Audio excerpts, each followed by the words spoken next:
ఇటీవల కాలంలో social media వివాదాస్పదంగా మారింది. అంతేకాదు సామాజిక మాధ్యమాల పట్ల చిన్నారులు చెడు తోవ తొక్కుతున్నారనే అభిప్రాయం సమాజంలో నాటుకుపోయింది. ఈ నేపథ్యంలో కొంతకాలం క్రితం ఆస్ట్రేలియాలో చిన్నారులకు సోషల్ మీడియా నిషేధించింది. అలాగే గోవా కూడా ఇదే అంశంపై ప్రస్తుతం అధ్యయనం చేస్తోంది.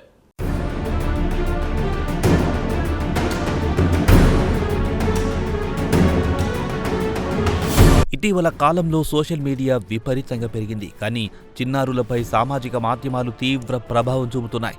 మానసిక సమస్యలతో పాటు వాటి ప్రభావం వల్ల తెలిసి తెలియని వయస్సులో చిన్నారులు సరిదిద్దుకోలేని తప్పులు చేస్తున్నారు. ఈ నేపథ్యంలోనే కొంతకాలం కిందట ఆస్ట్రేలియా ప్రభుత్వం చిన్నారులకు సోషల్ మీడియాను నిషేధించింది.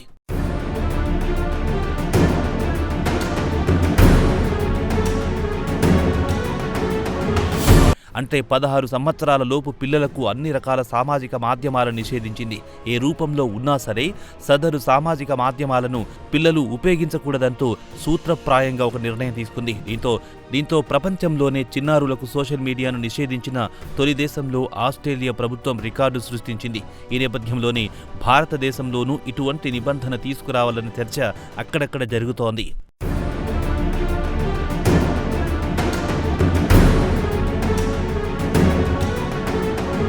కాగా ఆస్ట్రేలియాలో అమలవుతున్న నిషేధాన్ని అనేక దేశాలు నిశితంగా పరిశీలిస్తున్నాయి. చిన్నారులకు సోషల్ మీడియాను నిషేధించడం వల్ల సంభవించే పరిణామాలను అధ్యయనం చేస్తున్నాయి. ఇదిలా ఉంటే మన దేశంలోని గోవా సర్కార్ కూడా ఇదే అంశంపై ప్రస్తుతం అధ్యయనం చేస్తున్నట్టు తెలుస్తోంది.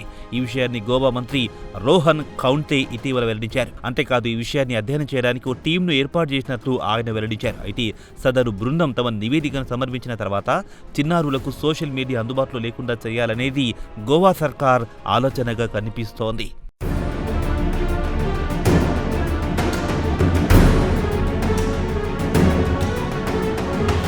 అయితే భారత్లో చిన్నారులకు సోషల్ మీడియా నిషేధించడం అంత సులభం కాదన్న అభిప్రాయం కూడా వినిపిస్తోంది. పిల్లల్లో ఎక్కువ మంది స్మార్ట్ ఫోన్ల ద్వారానే సోషల్ మీడియాకు అనుసంధానం అవుతున్నారు. అయితే అది కూడా తమ తల్లిదండ్రుల స్మార్ట్ ఫోన్ నుంచే అనే సంగతి ఎవ్వరూ మరవకూడదు. చిన్నారుల్లో దాదాపు 80% మంది అనునిత్యం వాట్సాప్ సహా అనేక రకాల సామాజిక మాధ్యమాలకు అనుసంధానం అవుతున్నట్లు లెక్కలు చెబుతున్నాయి. అలాగే ఎక్కువ మంది పిల్లలు తమ తల్లిదండ్రుల ఖాతాలని ఉపయోగిస్తున్నారు. అందువల్ల ప్రత్యేకించి చిన్నారుల ఖాతాపై నిషేధం విధించినా పెద్దగా ఫలితం ఉండబోదన్నది చాలా మంది అభిప్రాయం.